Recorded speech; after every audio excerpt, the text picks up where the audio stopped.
إن الحمد لله نحمده ونستعينه ونستغفره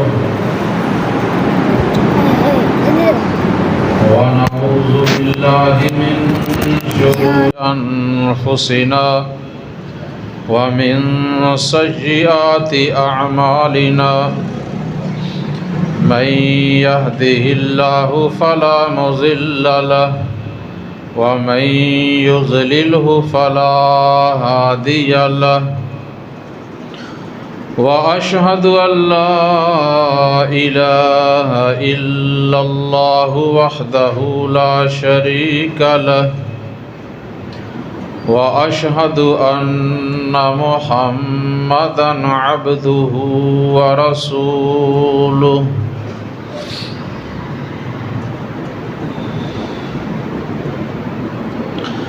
أما بعد فإن خير الحديث كتاب الله وخير الهدي هدي محمد صلى الله عليه وآله وسلم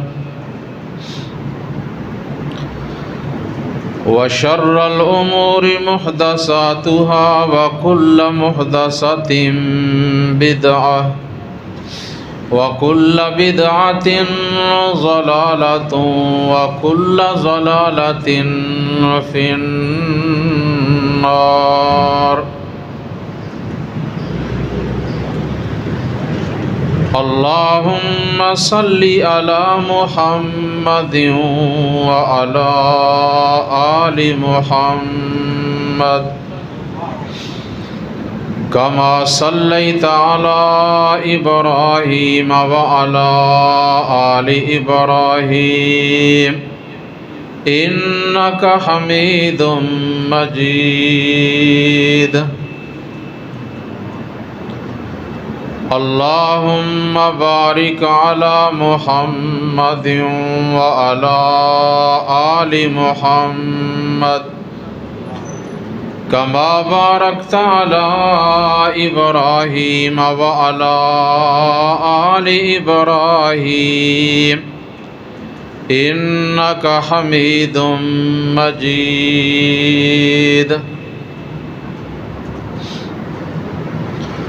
رب اشرح لي صدري ويسر لي أمري واحلل عقدة من لساني يفقه قولي رب زدني علما أما بعد فأعوذ بالله من الشيطان الرجيم بسم الله الرحمن الرحيم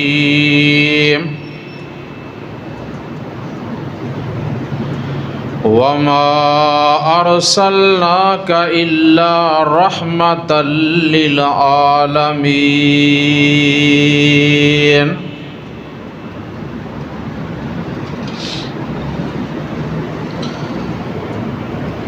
اللہ تعالیٰ کی حمد و ثنا اور نبی اکرم صلی اللہ علیہ وآلہ وسلم کی ذات اقدس پہ درود و سلام کے بعد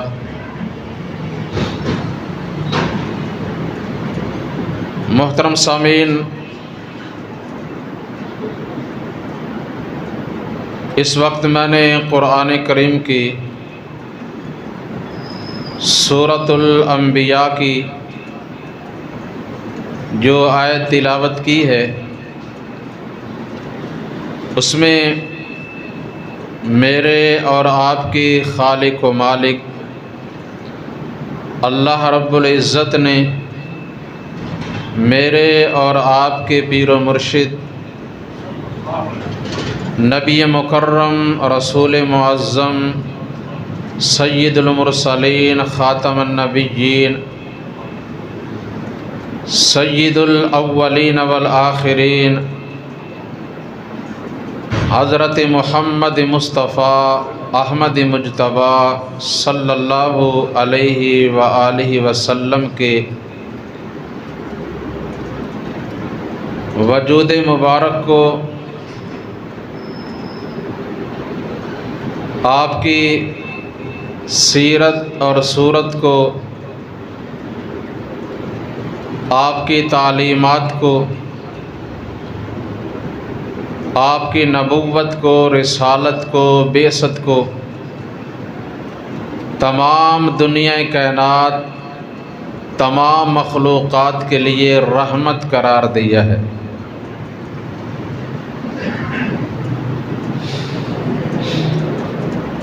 یہ اللہ رب العالمین کا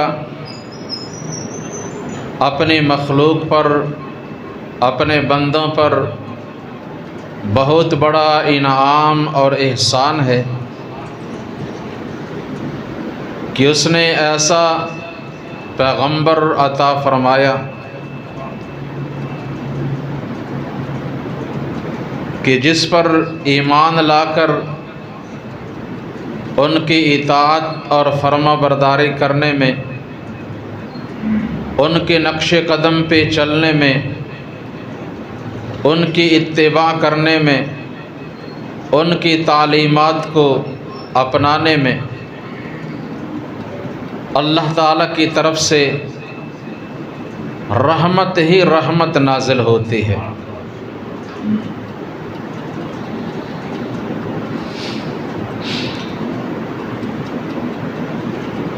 اور اسی طرح اللہ تعالیٰ نے سورہ التوبہ کی آخر میں بھی آپ کی شفقت، آپ کی نرمی، آپ کے حسن خلق اور آپ کی پیار اور محبت کو دنیا کے لوگوں کے لیے رحمت قرار دیا ہے۔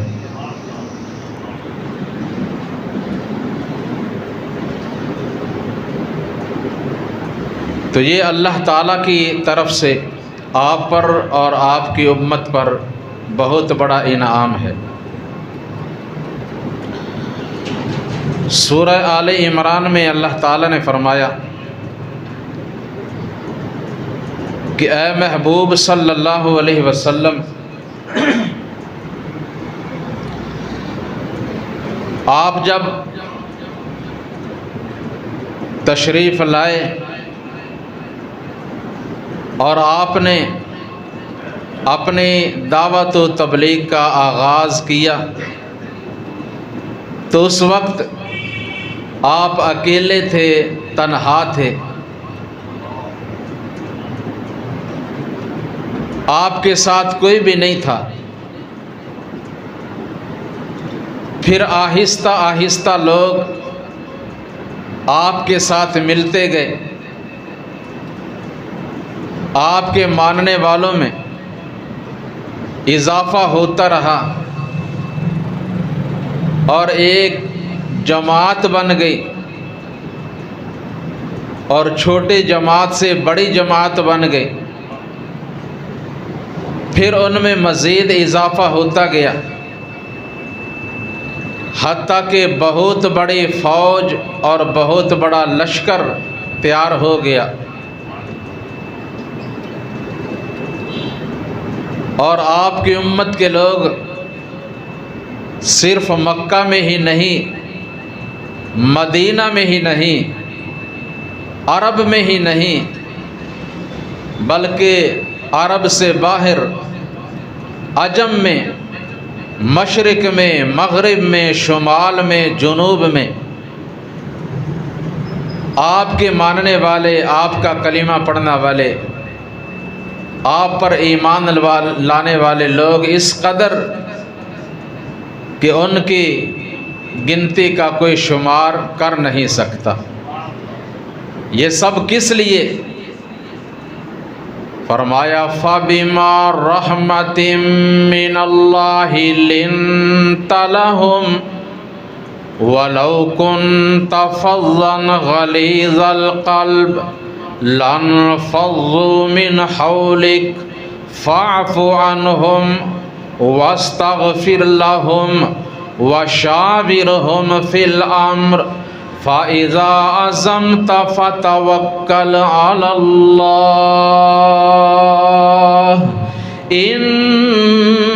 اللہ یحب المتوکلین۔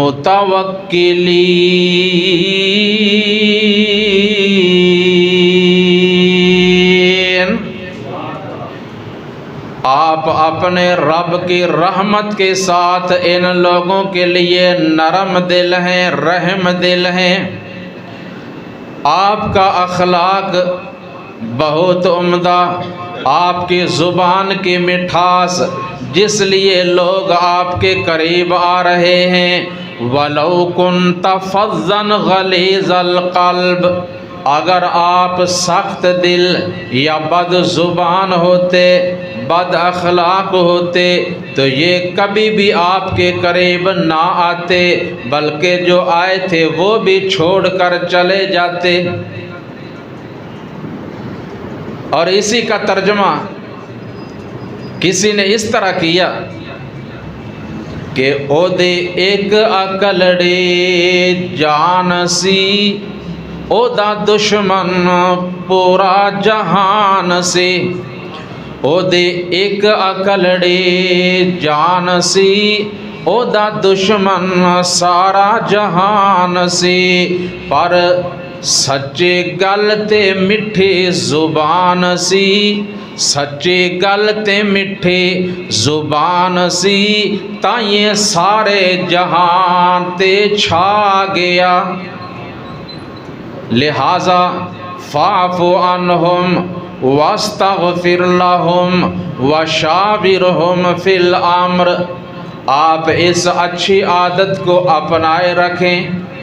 اگر آپ کے ساتھ کوئی سختی سے پیش آئے، آپ نے نرمی سے پیش آنا ہے، اپنے مخالفین کی باتوں سے درگزر کرنا ہے، ان کو معاف کرتے رہنا ہے، اور جب کوئی کام کرنا ہو تو ان سے مشورہ بھی کرنا ہے، اور جب باہم مشورہ کر کے جب تم کوئی کام کرنا چاہو فَتَوَكَّلْ عَلَى اللَّهِ، پھر اللہ پہ توکل کر کے وہ کام شروع کریں۔ ان اللہ یحب المتوکلین، بے شک اللہ ان لوگوں سے محبت کرتے ہیں جو اس پہ توکل کرتے ہیں۔ تو آپ صلی اللہ علیہ وسلم نے ہمیشہ اللہ کے اس حکم پر، اللہ کے فرمان پر عمل کیا، اور یہی آپ نے سبق دیا، یہی تعلیم تھی آپ کی۔ آپ صلی اللہ علیہ وسلم مدینہ سے باہر کچھ داعی اور مبلغ بنا کر بھیجتے ہیں، لوگوں کو دعوت دینے کے لیے، تعلیم دینے کے لیے۔ آپ ان کو سمجھا کر، سبق سکھا کر بھیجتے ہیں۔ فرماتے ہیں بشروا ولا تنفروا، یسروا ولا تعسروا۔ آپ نے یمن کی طرف سیدنا معاذ بن جبل، ابو موسیٰ اشعری رضی اللہ تعالی عنہما کو مبلغ اور داعی بنا کر بھیجا۔ آپ صلی اللہ علیہ وسلم نے ان کو حکم دیا، فرمایا بشروا، لوگوں کو خوشخبریاں سنانا، ولا تنفروا، سختی کے ساتھ پیش نہ آنا، ایسی باتیں نہ کرنا کہ جن کی وجہ سے ان کے دلوں میں نفرت پیدا ہو۔ نفرت نہیں سکھانی، ایسی باتیں کرنی ہے کہ جس سے لوگ قریب آئیں۔ یسروا ولا تعسروا، اور لوگوں کے لیے آسانیاں پیدا کرنا، انہیں مشکلات میں نہ ڈالنا۔ آپ صلی اللہ علیہ وسلم کی تعلیم بھی یہی اور آپ کا اپنا عمل بھی یہی تھا۔ حضرت معاذ بن جبل، سب کہو رضی اللہ تعالی عنہ، ان کی عادت مبارک تھی کہ روزانہ نبی اکرم صلی اللہ علیہ وسلم کے پیچھے مسجد نبوی میں نماز ادا کرتے، اور نماز ادا کرنے کے بعد اپنے محلے میں جا کر پھر ان کو نماز پڑھاتے، اس لیے کہ آپ صلی اللہ علیہ وسلم نے ان کی یہ ذمہ داری لگا رکھی تھی، ان کو ان لوگوں کا امام مقرر کر رکھا تھا۔ اور یہی معاذ بن جبل ہی تو ہیں رضی اللہ تعالی عنہ، جنہیں فتح مکہ کے بعد آپ بیت اللہ مسجد الحرام کا امام بھی کچھ عرصہ کے لیے مقرر کر کے آئے تھے۔ یہ آپ کے بڑے پیارے صحابی اور بڑی محبت سے احسن اور عمدہ انداز سے قرآن پڑھنے والے، دین اسلام کے بہترین داعی اور مبلغ، آپ نے ان کی ڈیوٹی لگائی تھی کہ اپنے محلے کی مسجد میں ان لوگوں کو نماز پڑھانی ہے۔ تو یہ روزانہ آپ صلی اللہ علیہ وسلم کے پیچھے بھی نماز ادا کرتے اور بعد میں ان لوگوں کو بھی جا کر نماز پڑھایا کرتے۔ اب نبی صلی اللہ علیہ وسلم کے پیچھے جو یہ نماز پڑھتے، ان کی فرض نماز ادا ہو جاتی، اور جو وہاں جا کر پڑھاتے وہ ان کے نفل ہوتے تھے، اور جو پیچھے پڑھنے والے ہوتے ان کے فرض ہوتے تھے، جس سے یہ مسئلہ بھی ثابت ہوتا ہے کہ نفل پڑھنے والے کے پیچھے فرض نماز پڑھ سکتے ہیں۔ اکثر ماہ رمضان میں نماز تراویح میں ایسا ہوتا ہے کہ امام قیام کروا رہا ہوتا ہے، اس کے نفل ہوتے ہیں، اور پیچھے آنے والا بعد میں جو لیٹ ہو جاتا ہے اس نے ابھی فرض نماز پڑھنی ہوتی ہے، تو وہ نوافل کے پیچھے فرض پڑھ سکتا ہے۔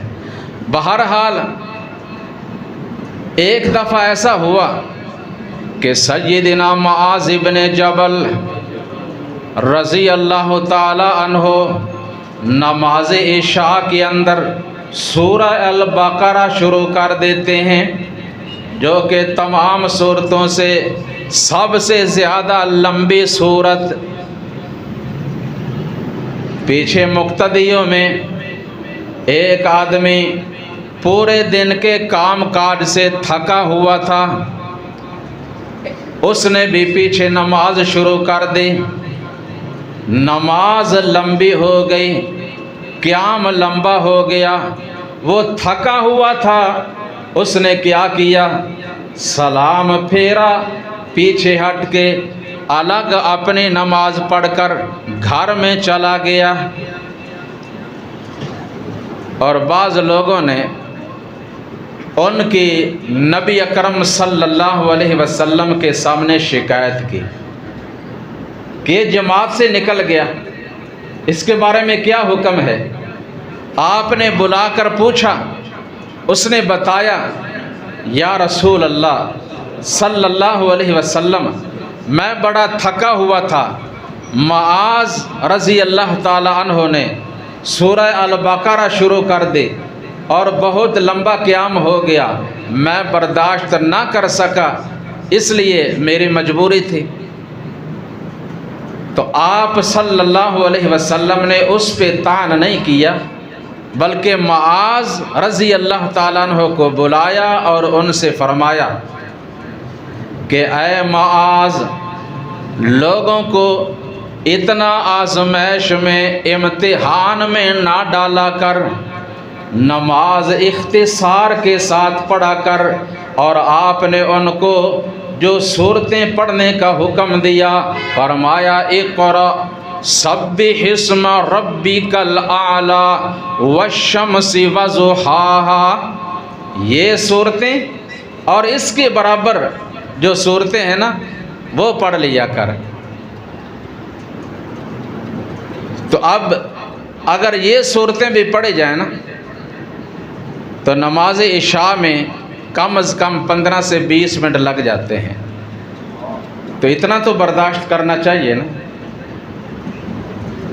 ورنہ تیز تیز پڑھنے پڑھانے کا کوئی فائدہ بھی نہیں کہ جو سنت کے مطابق قیام، رکوع، سجدے، جلسہ، قومہ وغیرہ جو ارکان لازمی ہیں وہ نہ کیے جائیں تو نماز ہوتی نہیں۔ تو اوسط جو نماز کا وقت ہے، جو آرام سے اعتدال کے ساتھ جس میں میانہ روی ہو، اس میں کم از کم 15 منٹ لگتے ہیں۔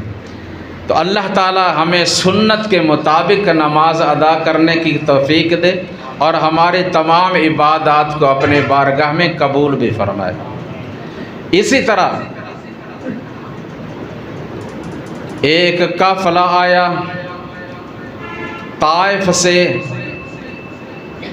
انہوں نے آ کر اسلام قبول کیا اور کہا یا رسول اللہ صلی اللہ علیہ وسلم، آپ ہم میں سے کسی کو ہمارا امام مقرر کر دیں۔ آپ صلی اللہ علیہ وسلم نے ان کا امام جسے بنایا اس کی عمر ان میں سب سے زیادہ کم تھی، 7 یا 8 سال اتنی عمر ہوگی۔ کیوں؟ اس لیے کہ آپ نے فرمایا امام وہی ہو سکتا ہے جس کو قرآن صحیح اور زیادہ یاد ہو۔ اب ان میں 30، 40، 50، 60 سال کی عمر کے لوگ بھی تھے، لیکن ان کو اتنا قرآن یاد نہیں تھا۔ ایک بچہ جسے قرآن صحیح اور زیادہ یاد تھا، آپ نے اسے ان کا امام مقرر کیا، اور آپ صلی اللہ علیہ وسلم نے جسے امام مقرر کیا ان کا نام تھا عثمان ابن ابی العاص، سب کہو رضی اللہ تعالی عنہ۔ اچھا، یہ بیان کرتے ہیں کہ جب ہم آئے تھے نا تو ہم آپ صلی اللہ علیہ وسلم کے ساتھ نماز پڑھتے، باقی لوگ اپنے اپنے ڈیروں پر خیموں میں چلے جاتے، آرام کرتے، لیکن میں وہاں رکا رہتا۔ کیوں؟ کس لیے؟ علم حاصل کرنے کے لیے۔ نبی صلی اللہ علیہ وسلم سے قرآن سیکھتے۔ اگر آپ تشریف لے جاتے تو جو مسلمان صحابی نظر آتا اس کے پاس بیٹھ جاتے، اور تھوڑے دنوں میں، تھوڑے عرصے میں بہت زیادہ قرآن کا حصہ یاد کر لیا۔ ایک جذبہ اور شوق ہونا چاہیے۔ اگر شوق سے انسان محنت کرے نا تو کوئی مشکل کام نہیں ہے۔ ہمارے لوگ بعض شروع کرتے ہیں لیکن ہمت ہار جاتے ہیں۔ یہ جو بڑا مشکل کام ہے، پابندی سے آنا پڑتا ہے، بیٹھنا پڑتا ہے، وقت لگانا پڑتا ہے، یہ تو سب کرنا پڑتا ہے نا۔ پھر یہ تو نہیں کہ کریں کچھ بھی نہ اور علم ایسے ہی یاد ہو جائے۔ تو آپ صلی اللہ علیہ وسلم عثمان ابن ابی العاص رضی اللہ تعالی عنہ کو وصیت کرتے ہیں کہ اپنے مقتدیوں کا خیال رکھنا، نمازوں کو مختصر کرنا، لمبی لمبی نمازیں نہ پڑھانا، کیونکہ پیچھے ان میں کچھ بیمار بھی ہوتے ہیں، معذور بھی ہوتے ہیں، عذر والے بھی ہوتے ہیں، ان کا خیال کرتے ہوئے نماز ادا کرنا۔ یہ آپ نے کیوں وصیت کی؟ اس لیے کہ آپ اپنے امت کے لیے رحمت ہیں، نرم دل ہیں۔ اللہ فرماتے ہیں وَمَا أَرْسَلْنَاكَ إِلَّا رَحْمَةً لِّلْعَالَمِينَ۔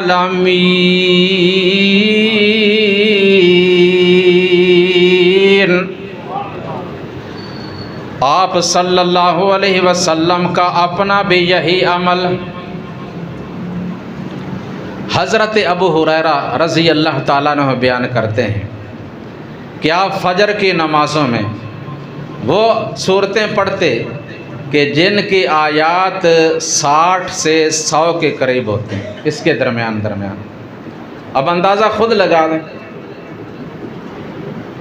سورہ الملک اس کی 30 آیات ہیں، اگر دونوں رکعتوں میں پوری سورت ایک ایک دفعہ پڑھیں تو کتنا وقت لگے گا؟ اسی طرح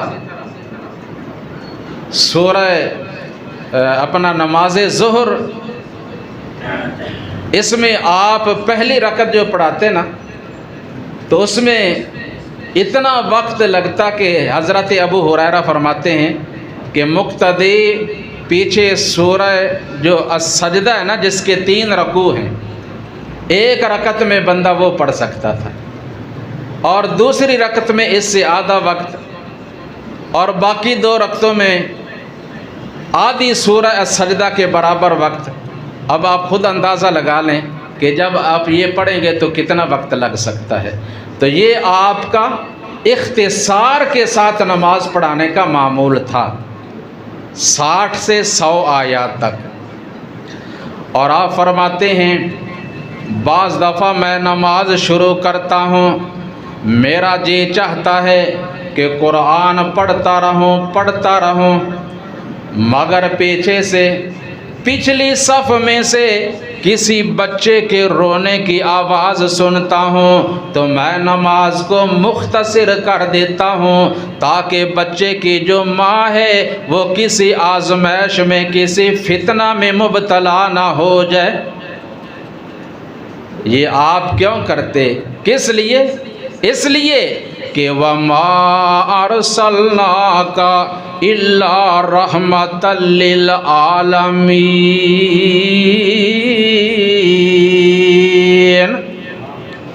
آپ اپنی امت کے لیے، تمام دنیا جہان کے لوگوں کے لیے نرم ہیں، رحم دل ہیں، رحمت ہیں اللہ کی طرف سے۔ اور ام المؤمنین سیدہ عائشہ سب کہو رضی اللہ تعالی عنہ بیان کرتی ہیں کہ رسول اللہ صلی اللہ علیہ وسلم نے پوری زندگی اپنی ذات کی خاطر کسی سے انتقام نہیں لیا۔ توجہ اس طرف رکھیں، بچے نیچے بیٹھو، الگ الگ، آپس میں نہیں بولنا۔ آپ نے اپنے ذات کی خاطر کبھی کسی سے بدلہ، کسی سے انتقام نہیں لیا، بلکہ آپ درگزر کرنے والے اور اپنے مخالف کو معاف کر دینے والے تھے۔ ہاں، اگر اللہ کی حدود کا معاملہ ہوتا نا، حدود اللہ کا، کہ جس نے کوئی ایسا گناہ کیا ہے کہ اس پہ شرعی حد لگتی ہے، جس نے بدکاری کی ہو، چوری کی ہو، شراب نوشی کی ہو، تو اگر وہ جرم ثابت ہو جاتا تو پھر آپ اس پہ حد لگاتے۔ اللہ کی حدود کو نافذ کرنے کے معاملہ میں پھر آپ نرمی کرنے والے نہیں تھے، کیونکہ اللہ تعالیٰ نے ایسے موقع پہ حاکم وقت کو نرمی کرنے سے منع کیا ہے، اور لوگوں کو بھی یہی حکم دیا ہے کہ جب تم کسی کو دیکھو نا کہ اس کے اوپر حد لگ رہی ہے تو تمہارے دلوں میں ترس بھی نہیں آنا چاہیے۔ سورہ النور کی آیت ہے، فرمایا الزانیۃ والزانی فاجلدوا کل واحد منہما 100 جلدہ ولا تأخذکم بہما رأفۃ فی دین اللہ ان کنتم تؤمنون باللہ والیوم الآخر ولیشہد عذابہما طائفۃ من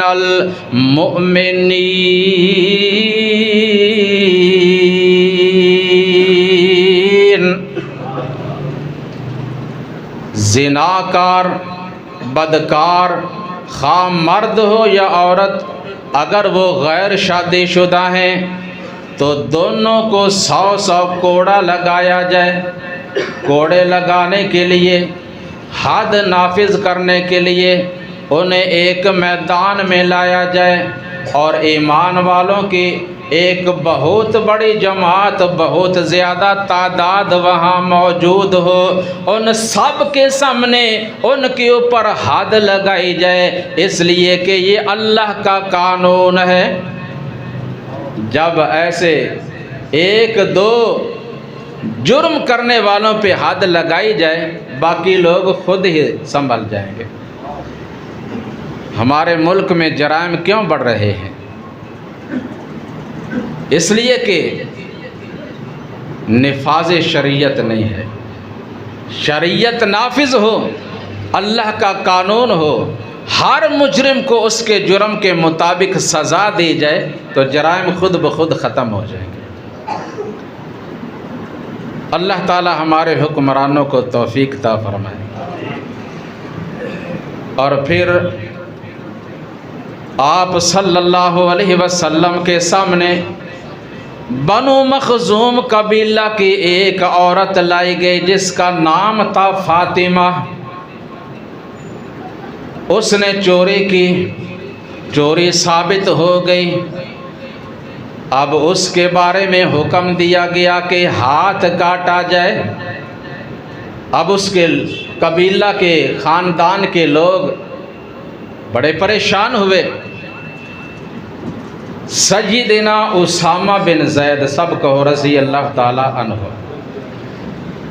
انہیں لے کر آئے کہ اللہ کے نبی صلی اللہ علیہ وسلم آپ کے ساتھ بڑے شفقت اور پیار کرتے ہیں، تو آپ سفارش کریں کہ فاطمہ کو معاف کر دیا جائے، کیونکہ اس میں ہمارے پورے قبیلے کی ذلت اور رسوائی اور بڑی بدنامی کا باعث ہے۔ اسامہ بن زید رضی اللہ تعالیٰ عنہ آئے، سفارش کی۔ رسول اللہ صلی اللہ علیہ وسلم نے فرمایا، اے اسامہ، کیا تو حدود اللہ کے بارے میں سفارش کر رہا ہے؟ یہ میرا حکم نہیں بلکہ اللہ کا حکم ہے۔ والسارق والسارقۃ فاقطعوا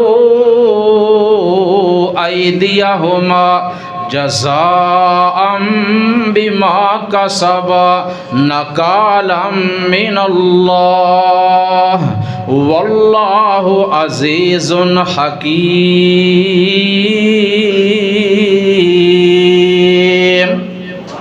اللہ کا حکم ہے، چوری کرنے والی عورت ہو یا مرد ہو، ہر ایک کا ہاتھ کاٹ دیا جائے۔ یہ ان کے جرم کی سزا ہے اللہ کی طرف سے۔ فرمایا اسی بنا پر میں حد لگا رہا ہوں کہ اللہ کا حکم ہے۔ اور اسی موقع پہ آپ نے فرمایا تھا، والذی نفسی بیدہ لو سرقت فاطمہ بنت محمد صلی اللہ علیہ وسلم لقطعت یدہا۔ یہ تو بنو مخزوم قبیلہ کی فاطمہ ہے، اگر میری اپنی بیٹی فاطمہ چوری کرتی تو مجھے اس ذات کی قسم کہ جس کے قبضہ قدرت میں میری جان ہے، میں اس کا بھی ضرور ہاتھ کاٹ دیتا۔ اب ذرا سوچ کر بتائیں کہ آپ صلی اللہ علیہ وسلم کے مبارک دور میں کتنے لوگوں پہ یہ سزا، یہ حد لگی تھی؟ بس یہ ایک فاطمہ تھی اور ایک زانیہ عورت اور ایک زانی مرد تھا جن پہ حد لگائی گئی۔ جب ان ایک پر حد لگی تو دوسرا کوئی ایسا کیس سامنے آیا ہی نہیں۔ لوگ خود بخود رک گئے، سنبھل گئے کہ اگر ہم نے ایسا کیا تو ہم پہ حد لگے گی۔ تو یہ بھی آپ صلی اللہ علیہ وسلم کی پوری امت کے لیے رحمت تھی، تاکہ جو اصل مجرم ہیں ان کو سزا دی جائے اور باقی جو لوگ ہیں ان کے مال، ان کی جانیں اور ان کی عزتیں محفوظ ہو جائیں۔ جب اسلامی قانون ہوگا، حدود اللہ کا نفاذ ہوگا تو تب ہی لوگ محفوظ ہوں گے نا۔ تب ہی معاشرہ میں ملک میں امن آئے گا نا. تو یہی آپ کی رحمت تھی. فرمایا وَمَا أَرْسَلْنَاكَ إِلَّا رَحْمَةً لِّلْعَالَمِينَ.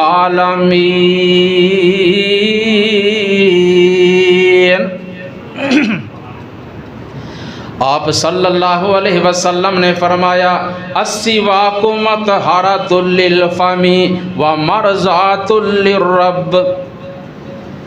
جو مسواک ہے، مسواک کرنے سے آدمی کا منہ صاف رہتا ہے اور اللہ راضی ہوتے ہیں. 2 فائدے. فرمایا لولا ان اشق علی امتی، اگر میری امت پہ یہ کام ہر نماز کے ساتھ مسواک کرنا مشکل نہ ہوتا تو میں ہر نماز سے پہلے مسواک کو بھی لازم کر دیتا. آپ نے لازم کیوں نہیں کیا؟ کہ اگر ایک چیز فرض ہو جائے تو سب لوگوں کا اس پہ عمل کرنا مشکل ہو جاتا ہے. اور اسی طرح فرمایا باقی تمام نمازوں کو اول وقت میں ادا کرنا یہ افضل ہے سوائے نماز عشاء کے. اس میں جتنی تاخیر کی جائے اتنا زیادہ اجر ہوگا. اور فرمایا اگر میری امت پہ یہ کام مشکل نہ ہوتا تو میں نماز عشاء کا جو وقت ہے نصف رات کے وقت مقرر کر دیتا کہ جب آدھی رات گزر جائے آدھی باقی رہ جائے رات کے درمیانی حصے میں نماز عشاء کو ادا کیا جائے. لیکن یہ میں اس لیے فرض نہیں کر رہا کہ اس میں میری امت کے لیے مشکل ہے. اس لیے فرمایا نماز عشاء پہلے بھی پڑھ سکتے ہو غروب شفق کے بعد، اور اس کے بعد نماز ادا کرنے کے بعد جلد سو جایا کرو تاکہ نماز تہجد یا نماز فجر کے لیے پورے وقت پہ اٹھ سکو. مگر ہمارے کام ہی سارے الٹ ہو گئے ہیں. ہماری رات ہی 12 بجے کے بعد شروع ہوتی ہے، 12 بجے تک دن ہوتا ہے، اور پھر فجر کی اذانیں ہو رہی ہیں، مساجد میں نمازیں ادا کی جا رہی ہیں، لیکن یہ سوئے ہوئے ہیں غفلت کی نیند. جیسے ہم پہ تو فرض ہے ہی نماز، وہ کوئی اور قوم ہے جس پہ نماز فرض ہے. اللہ ہم مسلمانوں کو اپنے اصلاح کرنے کی توفیق عطا فرمائے.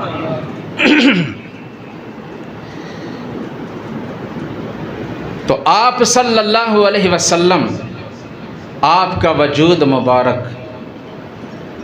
پوری امت کے لیے، اللہ کی پوری مخلوق کے لیے رحمت ہی رحمت ہے. آپ صلی اللہ علیہ وسلم سرزمین مکہ میں دعوت و تبلیغ کا کام کرتے ہیں، لیکن آپ کے اپنوں اور بیگانوں کی طرف سے مخالفت ہی مخالفت ہو رہی ہے. اور آپ کے چچا ابو طالب آپ کا دفاع کرتے ہیں. آپ کی وفادار بیوی ام المؤمنین سیدہ خدیجہ الکبریٰ رضی اللہ تعالی عنہا آپ کو دلاسا دیتی ہیں، آپ کو سہارا دیتے ہیں. اور ایک وقت آیا 1 سال کے اندر اندر ہی آپ کے چچا ابو طالب بھی وفات پا گئے. آپ کی بیوی خدیجہ الکبریٰ رضی اللہ تعالی عنہا بھی دنیا سے رخصت ہو گئیں. اسی لیے اس سال کو کہا جاتا ہے عام الحزن، غم کا سال. بہرحال مکہ والوں نے، ابو جہل اور اس کے ساتھیوں نے سختیوں میں زیادہ تیزی کر دی. آپ پہ سختیاں کرتے، آپ کو ماننے والے ایمان لانے والوں پر بہت زیادہ سختیاں کر رہے ہیں، حتیٰ کہ آپ کو دعوت دین کا کام کرنے میں بھی رکاوٹیں پیدا کرتے ہیں.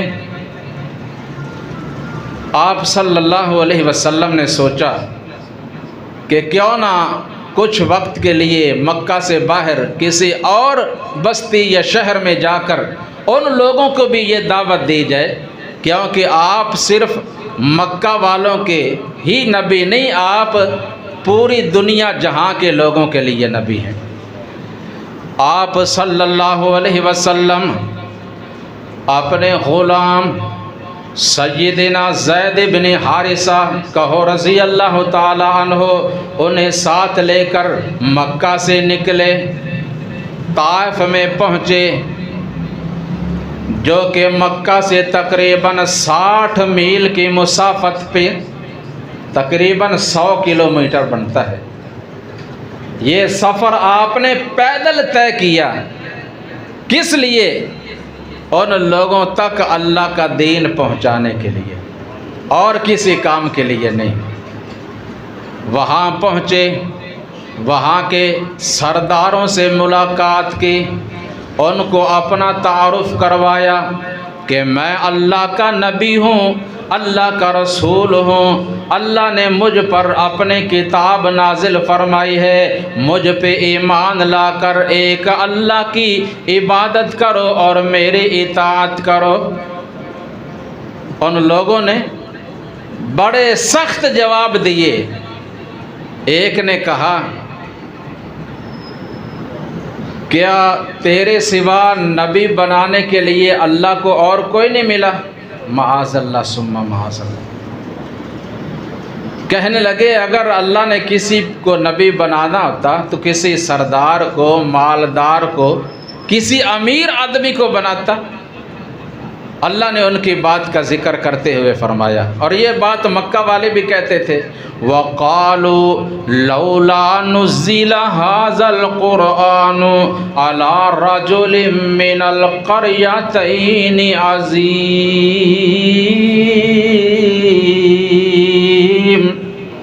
یہ کہتے ہیں کہ یہ قرآن ان دو شہروں میں سے یعنی مکہ اور طائف میں سے کسی عظیم، کسی بڑے آدمی پہ کیوں نہیں اترا؟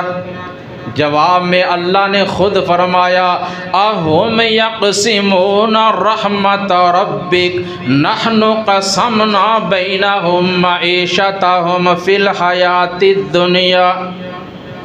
یہ نبوت، یہ رسالت اللہ کا انتخاب ہے، یہ اللہ کی رحمت ہے۔ اللہ اپنے بندوں میں سے جس کا چاہے انتخاب کرے۔ اللہ نے ان کو اپنی رحمت بانٹنے پہ نہیں لگایا، اللہ جسے اس قابل سمجھے اسے اللہ تعالیٰ نبوت اور رسالت عطا فرماتے ہیں۔ تو انہوں نے یہ جواب دیا۔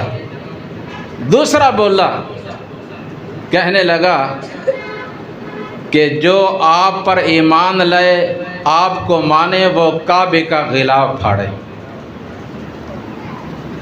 یہ ان کی بہت بڑی ایک قسم تھی کہ جس طرح کعبے کا غلاف نہیں پھاڑا جا سکتا نا، اسی طرح ہم تجھے نبی بھی نہیں تسلیم کر سکتے۔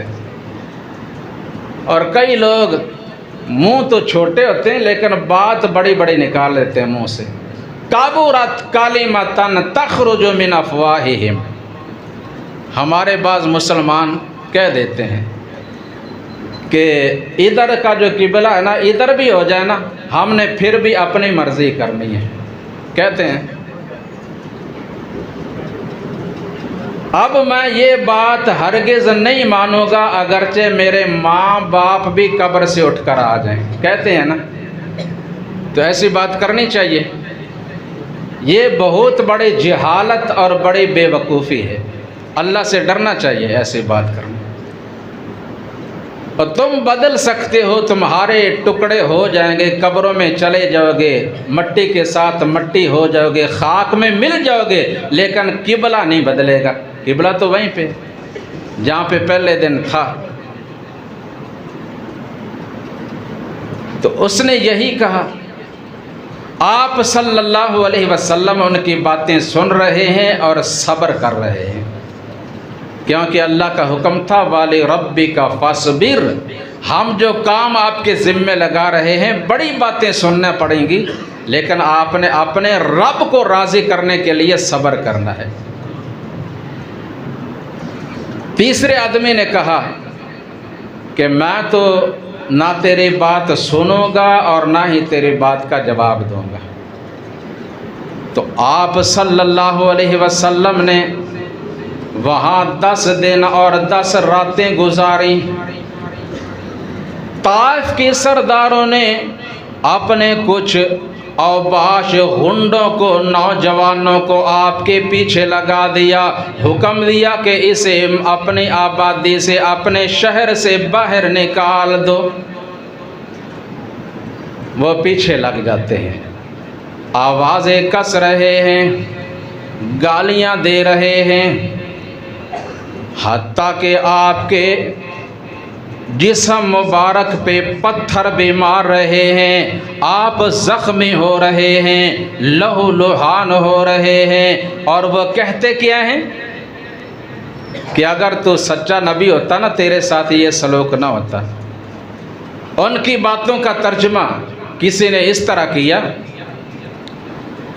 تڑپ جاتا ہوں جب طائف کا منظر یاد آتا ہے، لہو میں لت پت جس میں پیغمبر یاد آتا ہے۔ کوئی بولا کہ یہ بلا تجھ سے ہٹ کیوں نہیں جاتی، ہمارے غرق ہونے کو یہ زمین پھٹ کیوں نہیں جاتی۔ اور کوئی بولا کہ آپ اپنا اعجاز کوئی دکھلائیں، اور نہیں تو یہ پتھر ہم پر پلٹ آئیں۔ ایک دفعہ ابو جہل خانہ کعبہ کا غلاف پکڑ کر دعا کرتا ہے، اللہم ان کانا ھذا ھو الحق من عندک فامطر علینا حجارۃ من السماء او ائتنا بعذاب علیم۔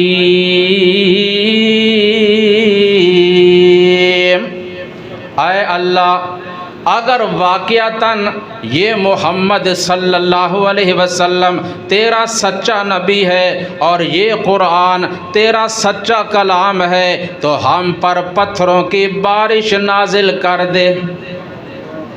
کتنی بڑی جہالت! کہنا کیا چاہیے تھا کہ اگر یہ دونوں چیزیں سچی ہیں تو ہمیں ایمان لانے کی توفیق دے۔ کہنے لگے پتھروں سے مر جانا، زمین میں غرق ہو جانا یہ قبول ہے، لیکن محمد صلی اللہ علیہ وسلم پر ایمان لا کر ان کی اطاعت کرنا یہ ہمیں قبول نہیں۔ یہ کیوں؟ اس لیے کہ دل کے اندر چدراہٹ بیٹھی ہوئی تھی، سرداری تھی۔ اگر ایمان لاتے تو یہ جاتا تھا خود نبی صلی اللہ علیہ وسلم کی اتباع میں، فرما برداری میں زندگی بسر کرنا پڑتی تھی۔ تو جواب میں اللہ نے کیا فرمایا؟ دیکھیے آپ صلی اللہ علیہ وسلم کا وجود مبارک جس میں اطہر دنیا کائنات والوں کے لیے رحمت ہے۔ اللہ نے فرمایا وَمَا كَانَ اللَّهُ لِيُعَذِّبَهُمْ وَأَنْتَ فِيهِمْ وَمَا كَانَ اللَّهُ لِيُعَذِّبَهُمْ وَهُمْ يَسْتَغْفِرُونَ۔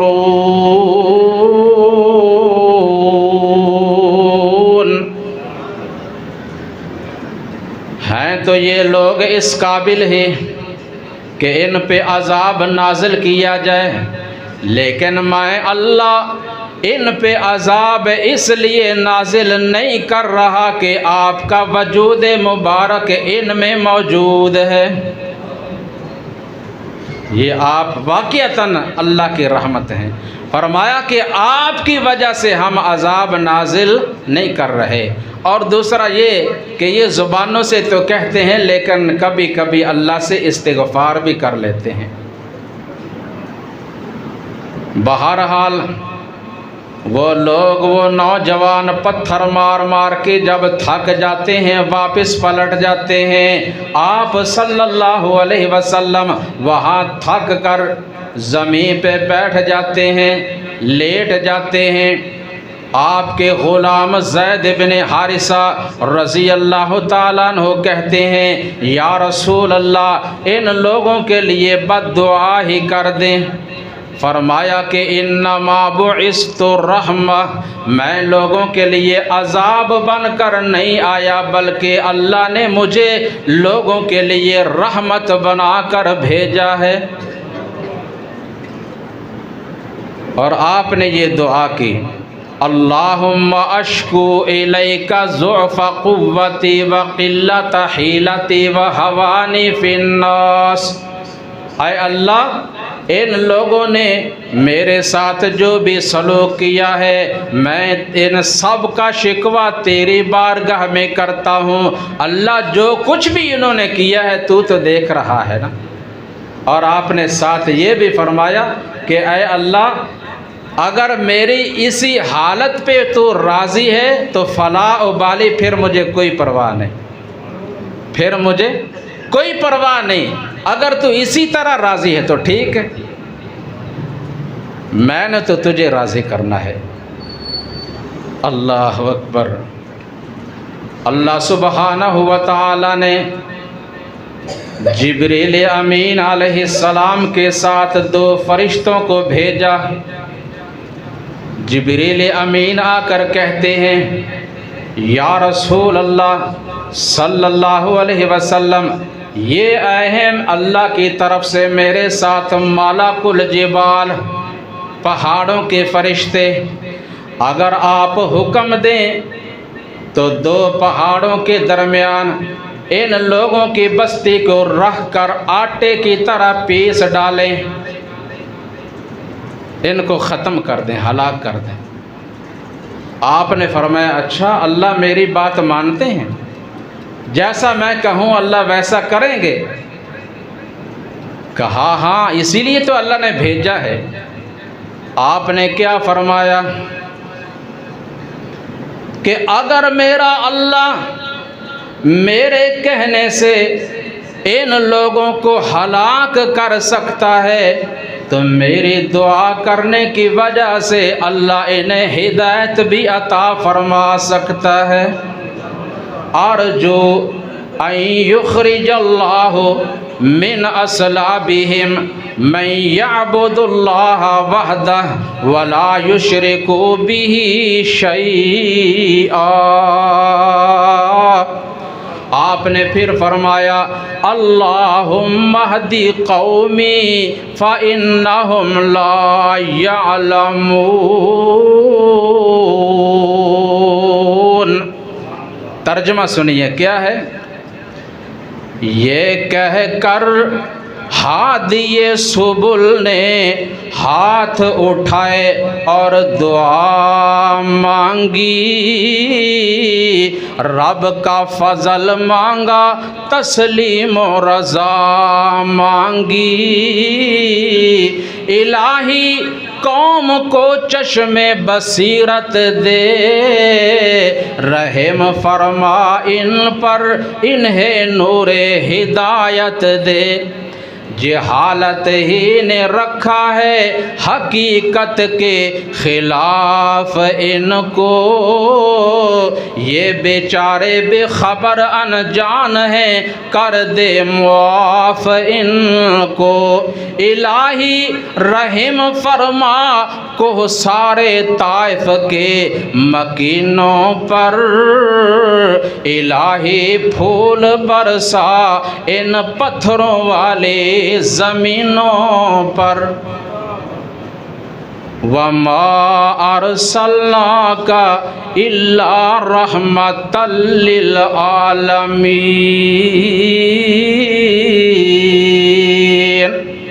فرمایا میرے محبوب ہم نے آپ کو تمام مخلوقات کے لیے، تمام جہانوں کے لیے رحمت بنا کر بھیجا ہے۔ انشاءاللہ اسی عنوان کو مزید آگے چلایا جائے گا۔ اللہ تعالی ہمیں بھی اپنے اندر محبت، پیار، نرمی پیدا کرنے کی توفیق عطا فرمائے، اور ہمیں ہر قسم کے غصہ اور کینہ، بغض، عداوت سے نجات عطا فرمائے۔ سبحان ربک رب العزت عما یصفون وسلام علی المرسلین والحمد للہ رب العالمین۔